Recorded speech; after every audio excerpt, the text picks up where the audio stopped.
মেয়েদের উপর আক্রমণ হচ্ছিল, গতকাল যখন পুরুষ পুলিশরা আমাদের মেয়েদের উপর আক্রমণ করছিলেন, তখন একজনও মহিলা পুলিশ কর্মী তারা ওখানে ছিলেন না।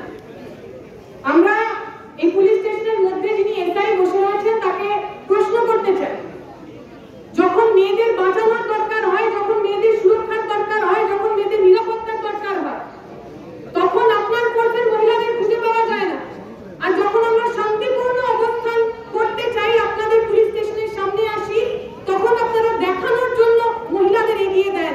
যে মহিলারা, যে পুলিশ কর্মীরা, যে মহিলা পুলিশ কর্মীরা এখানে দাঁড়িয়ে রয়েছেন, আমি আপনাদের বলছি, সিঙ্গুরের যে মেয়েটির দেহ পাওয়া গেছে, সিঙ্গুরের যে মেয়েটির লাশ পাওয়া গেছে, সেই মেয়ে কিন্তু আপনার মতো, সেই মেয়ে কিন্তু আপনার বোন। আপনি ভুলে যাবেন না আপনি কাদের হয়ে কাজ করছেন আর কাদের জন্য কাজ করছেন। ভুলে যাবেন না যে ইউনিফর্ম পরে আমরা দাঁড়িয়ে রয়েছি, আপনারা দাঁড়িয়ে রয়েছেন, কিসের জন্য ইউনিফর্ম, কাদের জন্য ইউনিফর্ম, কাদের টাকায় আপনি গায়ে ইউনিফর্মটা পরেন? মমতা ব্যানার্জির বাবার টাকা, অভিষেক ব্যানার্জির কয়লা চুরির টাকা, আপনাদের শ্রীরামপুরের যিনি এমএলএ রয়েছেন, যিনি পুরো এই স্বাস্থ্য ব্যবস্থাটাকে একবারে লুটে পুটে খেয়েছেন, তার চুরির টাকায় আপনি ইউনিফর্ম পরেন না। যে মানুষ এখানে দাঁড়িয়ে আছে, নন্দীগ্রামের ওই যে মেয়েটা সিঙ্গুরে অনেকটা স্বপ্ন নিয়ে কাজ করতে এসেছিল, ওই রকম গরিব সাধারণ পরিবারের মানুষের ট্যাক্সের টাকায় আপনার গায়ে ইউনিফর্মটা ওঠে। মনে থাকবেন, সরকার চলে যাবে কিন্তু সাধারণ মানুষ যাবে না। আজকে আপনারা যা যা করছেন সমস্ত কিছু সুদ সমেত আপনারা ফেরত পাবেন। একটা কিছু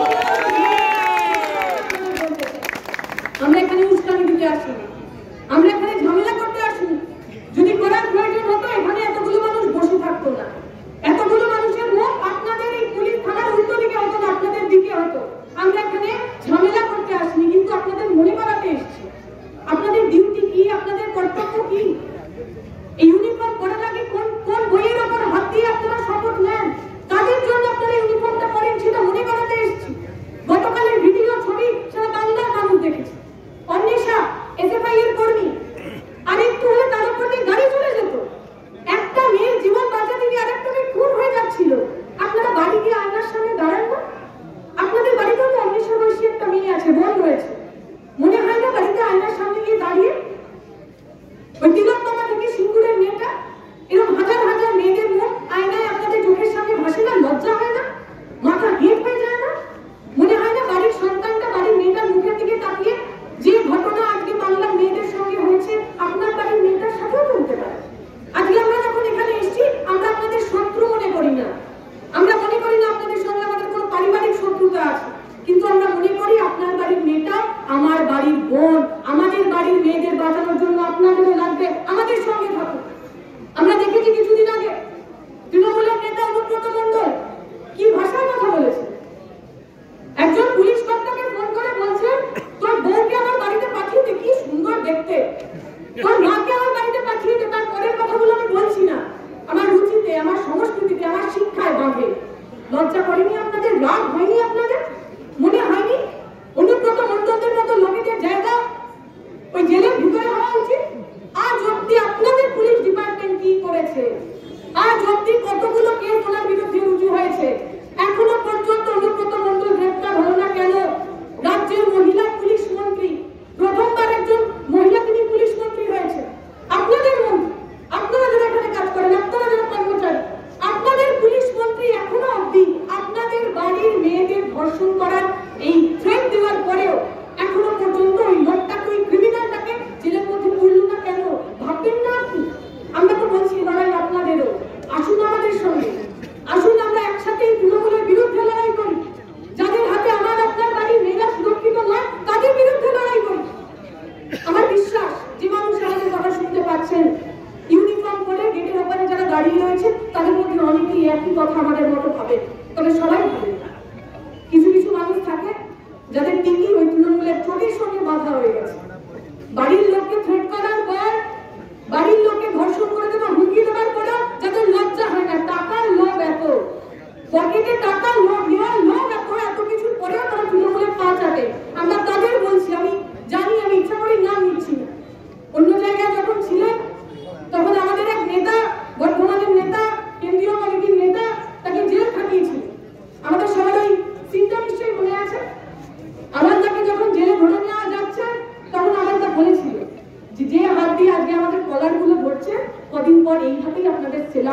বাধ্য করবো।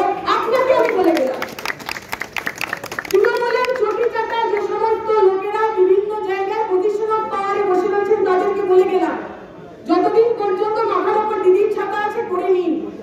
আপনারা শুধু বলেছেন সেলফ ঠকাবো, তারপরে আরো অনেক কিছু করবো, সেগুলো আমি আজকে মাইকে দাঁড়িয়ে বললাম না, সেগুলো আমরা করে দেখাবো যখন সঠিক সময় আসবে।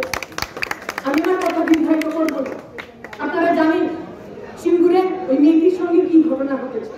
এখানে যারা ছিলেন তারা বিগত দিন ধরে ওই মেয়েটির লাশ বাঁচানোর জন্য সমস্ত রকমের যা যা আমাদের পক্ষে করা সম্ভব ছিল সমস্ত কিছু আমরা করেছি। আমি খালি মমতা ব্যানার্জিকে মনে করিয়ে দেব, মমতা ব্যানার্জি যখন 2011 সালে গদিতে বসেছিলেন তখন মমতা ব্যানার্জি যে দুটো জায়গার কারণে, যে দুটো আন্দোলন থেকে আজকে মুখ্যমন্ত্রী হয়েছেন, একটা জায়গার নাম ছিল নন্দীগ্রাম আর একটা জায়গার নাম ছিল সিঙ্গুর। যে মেয়েটির লাশ নিয়ে আজকে আমরা এখানে কথা বলতে বাধ্য হচ্ছি, যে মেয়েটির মা বাবা আর কোনোদিনও নিজের ওই মেয়েটার মুখ আর কোনোদিনও দেখবেন না, সেই মেয়েটা ওই নন্দীগ্রামে জন্মেছিল, নন্দীগ্রামের মাটি থেকে। সেই মেয়েটা এই সিঙ্গুরে এসেছিল দু চোখ ভরা স্বপ্ন নিয়ে নার্সিং করে কাজ করবে, গরিব মা বাবাকে ভালো রাখবে।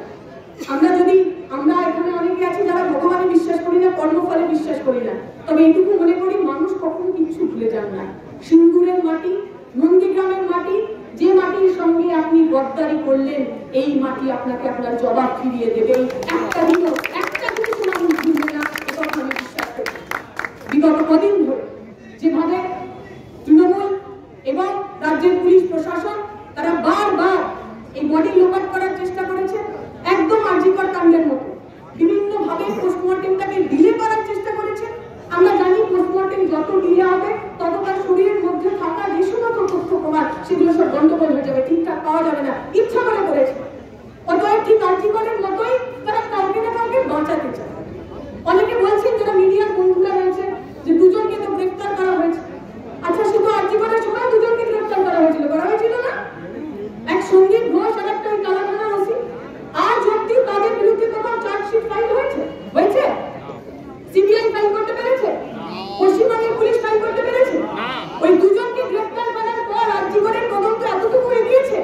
আমরা বলছি পশ্চিমবঙ্গের মানুষ বোকা নয়, এক স্ক্রিপ্ট আর বেশি দিন চলবে না, ওই স্ক্রিপ্টের আপনারা পুনরাবৃত্তি করার চেষ্টা করছেন। দুজনকে ধরে দুজনকে গ্রেফতার করে পুরো তদন্তটাকে বন্ধ করার চেষ্টা করছেন, সেই একই কাজ করা যাবে না। আমাদের মনে আছে যখন আর্জিকরের ঘটনা ঘটেছিল, ওইখানকার যিনি সুপার ছিলেন তিনি চেষ্টা করেছিলেন ওই মেয়েটার চরিত্র হনন করার। যে রাত্রিবেলা কি করছিল, অত রাত্রিবেলা সে গেল কেন, অত রাত্রিবেলা মেয়েদের বাইরে যাওয়ার দরকার কি প্রশ্ন করেছিলেন। মমতা ব্যানার্জি সেই একই পথ ধরে বলেছিলেন মেয়েদের রাত্রিবেলা ডিউটি করার দরকার নেই। অতএব আমার ধর্ষণ হবে না তার দায়িত্ব আমার, মেয়েদের দায়িত্ব ধর্ষিত না হওয়ার, সরকারের দায়িত্ব নেই। মেয়েরা ঘর থেকে বেরোবে না, মেয়েদের কোনো বন্ধু থাকবে না, মেয়েরা কাজ করতে যাবে না। আমরা দেখছি সিঙ্গুরের ক্ষেত্রে একই জিনিস, যে দুজনকে গ্রেফতার করেছে একজন নাকি তার বন্ধু, মেয়েটির বন্ধু, এবং বলার চেষ্টা করা হচ্ছে যে প্রেম জনিত কারণে নাকি এই সমস্ত খুন হয়েছে, আত্মহত্যা হয়েছে। আমরা বলছি এই ধর্ষণের পরেই মেয়েদের চরিত্র হনন করার প্রচেষ্টা, এ আসলে মমতা ব্যানার্জি তৃণমূলের মুখ দিয়ে মনুস্মৃতির কথা আমরা শুনছি, বিজেপি আরোপিতের কথা আমরা শুনছি, যারা মনে করেন মেয়েদের জায়গা ওই রান্নাঘরের ভিতর। আমার যে বন্ধু পুলিশরা এখানে রয়েছেন, যে মেয়েরা এখানে রয়েছেন, আমরা বলছি মমতা ব্যানার্জিরা যখন এই কথা বলেন, তৃণমূল সরকার যখন প্রত্যেকটা ধর্ষণের পর মেয়েটির বন্ধু বান্ধব তার প্রেম ঘটিত সম্পর্ক খুঁজতে চান, তারা কিন্তু আসলে সমস্ত কর্মজীবী মহিলা, আপনাদের ইনক্লুডেড, আমাদের প্রত্যেকের কাজ করার পরিসরকে প্রশ্ন করছেন। ভুলে যাবেন না, হয়তো অনেক কিছু আজ আপনারা বলতে পারেন না, কিন্তু মাথায় রাখবেন পুলিশের লাঠি নিয়ে যখন আমাদের কোনো আন্দোলনকারীকে মারতে যাবেন, মাথায় রাখবেন এই মেয়েগুলো আপনার মাথা উঁচু করে কাজ করার অধিকারের জন্য লড়াই করছে, তৃণমূলের পাছাটার জন্য করছে। আমি আমার কথা শেষ করবো এইটুকুনি বলি, আমরা দেখেছি গতদিনে তৃণমূলের বেস্ট ফ্রেন্ড কিছুদিন আগে ফ্রেন্ডশিপ ডে গেছে, ফ্রেন্ডশিপ ডেতে যদি দুজনকে বেস্ট ফ্রেন্ড বলে কাউকে কোনো পুরস্কার দেওয়া যায় তা তৃণমূল এবং বিজেপির হওয়া উচিত। বিজেপি গত দুদিন ধরে বিভিন্ন রকম ভাবে চেষ্টা করেছে পুরো ব্যাপারটাকে বন্ধ করে দেওয়ার, কিভাবে পোস্টমর্টেমটাকে আরো বেশি ডিলে করা যায় তার চেষ্টা করেছে, কিভাবে এটাকে হাইজ্যাক করে নিজেদের রাজনৈতিক কাজে ব্যবহার করার চেষ্টা করা যায় সেই সমস্ত প্রচেষ্টা করেছে। এবং আমি যদি ভুল না করি আমাদের এক কমরেড, সেই কমরেডের উপর আক্রমণও বিজেপি করেছে কোনো প্ররোচনা ছাড়া। তাই বিজেপিকে আমরা বলতে চাইছি, যে বিজেপি উন্নয়ন করে, যে বিজেপি হাতরাত করে, তারা হঠাৎ করে পশ্চিমবঙ্গে এসে যেন সাধু না সাজে। পশ্চিমবঙ্গের মানুষ আপনাদের মুখ স্পষ্ট